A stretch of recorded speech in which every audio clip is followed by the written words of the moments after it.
Bonjour, je suis Mélie Rousseau, je suis sage-femme de formation et coordinatrice du projet Femmes enceintes, environnement et santé pour l'APPA, l'Association pour la prévention de la pollution atmosphérique. Dans le cadre de ce MOOC, je vais vous présenter le cours sur la préservation de la qualité de l'air intérieur vis-à-vis des polluants volatiles. Cette présentation est issue des recommandations pour la pratique clinique du Collège national des sages-femmes et plus particulièrement la question des expositions domestiques aux agents chimiques.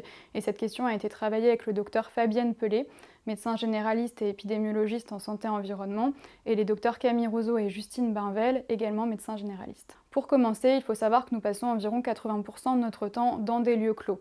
Dans ces lieux clos, ça peut être le lieu de travail, les transports en commun, le logement, on trouve de multiples sources de pollution, dans des logements qui sont de mieux en mieux isolés, et donc on va se retrouver avec des concentrations en polluants qui seront souvent bien supérieures dans l'air intérieur par rapport à l'air extérieur. En 2018, l'OQAU, l'Observatoire pour la qualité de l'air intérieur, a dénombré 2741 polluants présents dans l'air intérieur. Donc on retrouve des pesticides, des produits ménagers, des produits de bricolage, donc des produits liés à nos habitudes de vie, mais également aux équipements et aux matériaux présents dans le logement.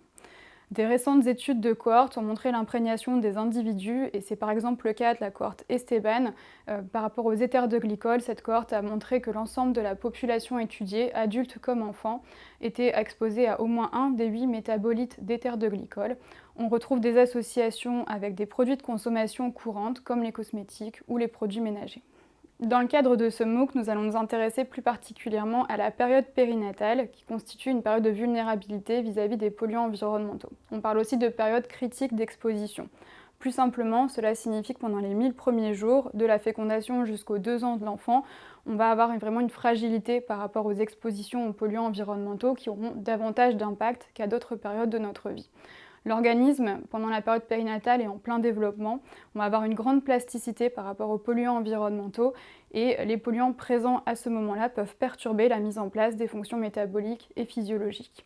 Cela peut entraîner des impacts à court terme, comme des retards de croissance intra-utérins ou des malformations, mais aussi des impacts à plus long terme, qu'on va regrouper sous le terme de maladies non transmissibles. C'est quelque chose qui avait déjà été montré dans les années 80 par l'épidémiologiste David Barker, qui avait mis en lien des maladies coronariennes à l'âge adulte avec le poids de naissance des individus. Depuis, de nombreuses études ont été menées sur les polluants environnementaux et le lien entre les expositions précoces et l'augmentation des maladies chroniques à l'âge adulte. Et tout ça se regroupe dans un paradigme qu'on appelle la DOAD, l'origine développementale de la santé et des maladies. Ce paradigme implique que des expositions précoces aux polluants vont augmenter la susceptibilité à l'âge adulte de développer des maladies chroniques, comme par exemple l'obésité ou l'hypertension. Il y a donc une vraie importance à sensibiliser les futurs et jeunes parents sur la thématique de la santé environnementale en période périnatale. La grossesse est un moment privilégié pour changer ses habitudes. La plupart des femmes enceintes disent avoir modifié un certain nombre de choses dans leur quotidien pour pouvoir accueillir le bébé dans les meilleures conditions possibles. Une enquête de l'ASEF publiée en 2016 a montré que 75% des femmes aimeraient être plus informées sur les polluants du quotidien pour pouvoir mieux les éviter. 75% de ces femmes considèrent aussi que ce sont le médecin et les sages-femmes en qui elles ont le plus confiance pour les informer sur ce sujet. Elles sont cependant seulement 17% à avoir reçu une information sur ce sujet au cours d'une consultation. Il est donc nécessaire que les médecins et les sages-femmes et tous les autres professionnels de santé soient informés, formés sur cette thématique pour pouvoir transmettre des conseils. Une autre étude réalisée dans le sud de la France a également montré que c'est une préoccupation des professionnels de santé, cette thématique, qu'ils ont plutôt des bonnes connaissances sur le sujet, mais qu'il reste des difficultés à transmettre les conseils pratiques au quotidien et qu'il y a donc un réel besoin d'information de la part des professionnels de santé. C'est donc pour toutes ces raisons que le Collège national des sages-femmes a intégré cette thématique dans les recommandations pour la pratique clinique. Et l'objectif de ce travail était d'établir des recommandations de bonnes pratiques à destination des professionnels de santé sur les conseils à transmettre aux futurs et jeunes parents pour diminuer l'exposition aux polluants chimiques dans l'environnement intérieur pendant la période périnatale. Ce sont les premières recommandations d'une société savante en France sur la thématique.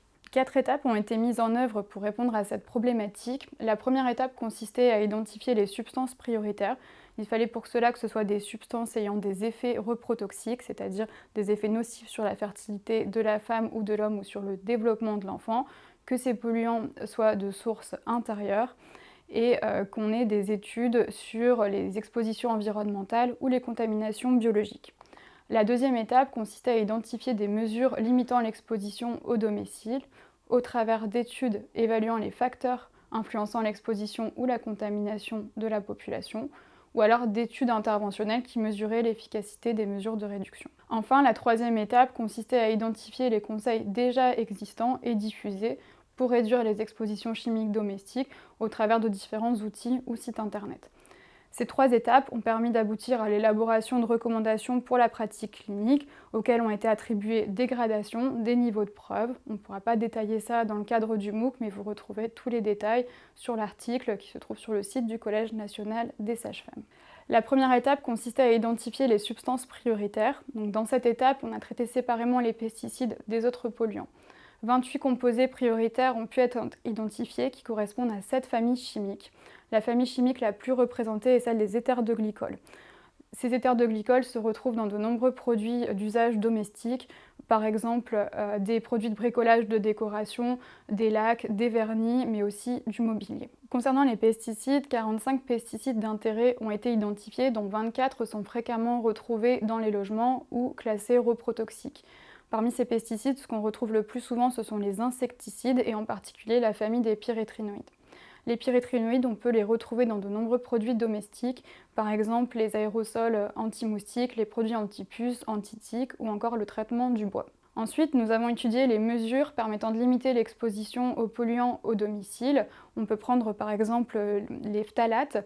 Donc les phtalates, l'étude Esteban a montré que les imprégnations étaient augmentées avec le tabagisme, l'absence d'aération dans le logement ou la présence de revêtements en vinyle. Dans l'étude ELF, les déterminants de l'imprégnation étaient le temps quotidien consacré aux tâches ménagères ou encore l'utilisation de peinture pendant la grossesse.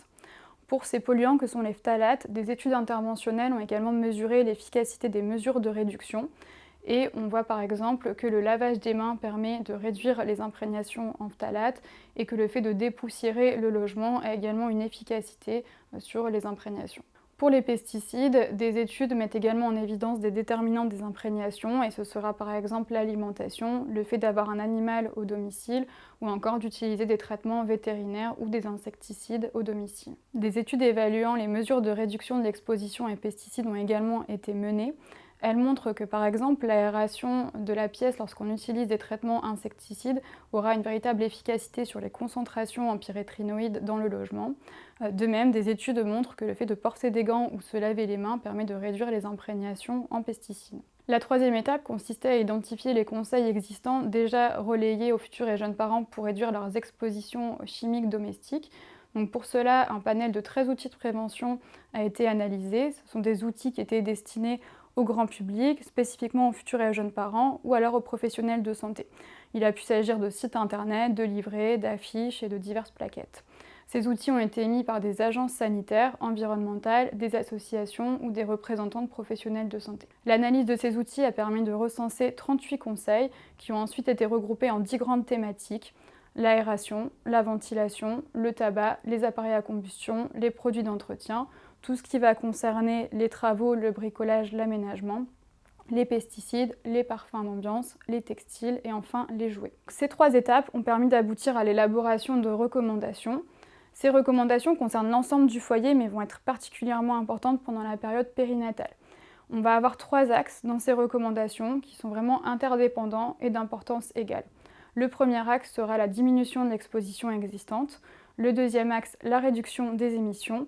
Et enfin, le troisième consistera à protéger les populations vulnérables que sont les femmes enceintes, allaitantes et les enfants. Pour diminuer l'exposition existante, le premier geste efficace sera l'aération. On va conseiller d'aérer 10 minutes 2 fois par jour et d'aérer également en cas d'activité émettrice de pollution, par exemple faire du ménage, bricoler, cuisiner. L'aération doit toujours être associée à une bonne ventilation pour garantir une bonne qualité de l'air. On conseillera donc de nettoyer régulièrement les grilles de ventilation, de vérifier qu'elles sont fonctionnelles, ne pas les boucher et puis faire entretenir tous les 3 ans le système de ventilation par un professionnel qualifié. Le troisième geste permettant de diminuer l'exposition existante sera le fait de dépoussiérer en utilisant préférentiellement un aspirateur plutôt qu'un balai et un chiffon microfibre propre. Enfin, le dernier geste sera de se laver les mains avant chaque repas et après toute utilisation d'un produit exposant aux polluants, par exemple l'utilisation d'un insecticide. Ensuite, le deuxième axe concerne la réduction des émissions à l'intérieur du logement. Et vous allez voir sur cette diapo qu'on va s'intéresser à deux polluants qui sont bien anciens, bien étudiés et que pourtant on continue à retrouver toujours au domicile des personnes. Le premier, c'est le tabac. Bien évidemment, on va conseiller de créer un environnement sans tabac, jamais fumer dans le logement et puis encourager l'arrêt du tabac pour toutes les personnes du domicile. Pour le monoxyde de carbone et la prévention des intoxications, le ministère de la Santé et des Solidarités a émis des recommandations.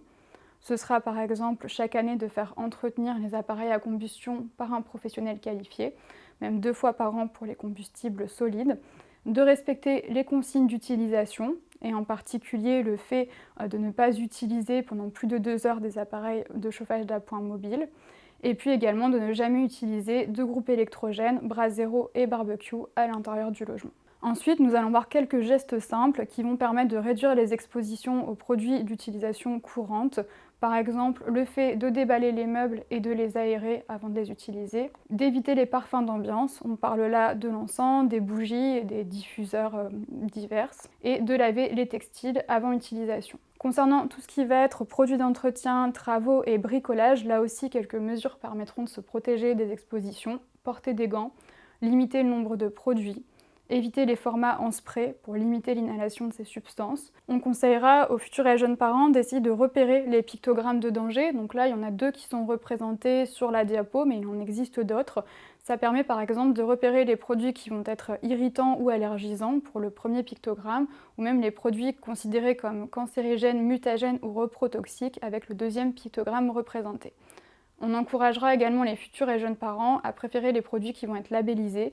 Vous avez ici la représentation de l'écolabel européen et également les produits étiquetés A+, qui garantiront de plus faibles émissions en composés organiques volatiles. Ensuite, on va s'intéresser à la prévention des expositions aux pesticides. Pour cela, les techniques de lutte intégrée permettront d'avoir un usage raisonné de pesticides. La première étape dans les techniques de lutte intégrée, c'est la prévention des infestations. L'utilisation de moustiquaires non imprégnés, avoir un ménage régulier, colmater les fissures, prendre des précautions en cas de voyage. Ensuite, s'il y a une infestation, il va falloir identifier le nuisible pour pouvoir le traiter de manière adaptée.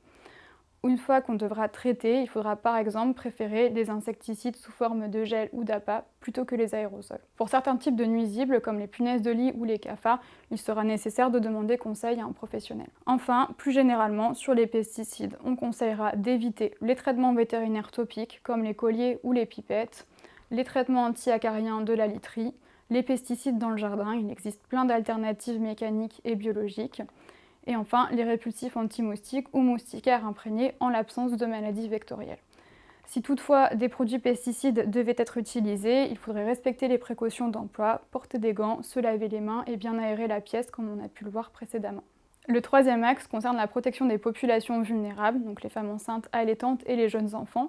Et donc en plus des recommandations qu'on a vues précédemment, celles-ci vont s'ajouter. Il s'agira de proscrire la participation aux travaux de rénovation, de bricolage et d'aménagement, ainsi que l'utilisation de pesticides. Pour le nouveau-né, attendre au moins 3 mois avant de l'installer dans une pièce qui a été rénovée. Et enfin, limiter l'utilisation des produits ménagers. Une étude menée en région Nouvelle-Aquitaine par l'ARS a montré que les recommandations en santé environnementale sont globalement bien suivies par les femmes ayant accouché, mais qu'il y a des écarts de comportement en fonction du profil de la personne. On constate par exemple une méconnaissance des labels plus importante chez les femmes de nationalité étrangère ou chez les femmes moins diplômées. Pour conclure, l'information et la sensibilisation des professionnels est indispensable pour un relais vers les futurs et jeunes parents. On sait que le temps dédié à la prévention reste court lors d'une consultation ou d'une visite à domicile, donc il sera sûrement pertinent de distiller les informations tout au long de la grossesse et du suivi pédiatrique, et puis d'utiliser des temps existants déjà dédiés à la prévention, par exemple lorsqu'on donne des conseils sur la préparation de la valise pour la maternité ou les conseils concernant le couchage du bébé. Pour aider les professionnels dans la transmission des conseils, il existe un certain nombre d'outils et de formations qui faciliteront la transmission de ces informations aux futurs et jeunes parents. Il faudra bien sûr veiller à sensibiliser davantage les personnes présentant des vulnérabilités socio-économiques pour ne pas creuser les inégalités sociales de santé. Et puis, je finirai en vous montrant quelques exemples d'outils qui peuvent vous aider à vous informer et également à relayer les conseils aux futurs et jeunes parents. Je vous remercie de votre attention et je reste disponible pour répondre à d'éventuelles questions.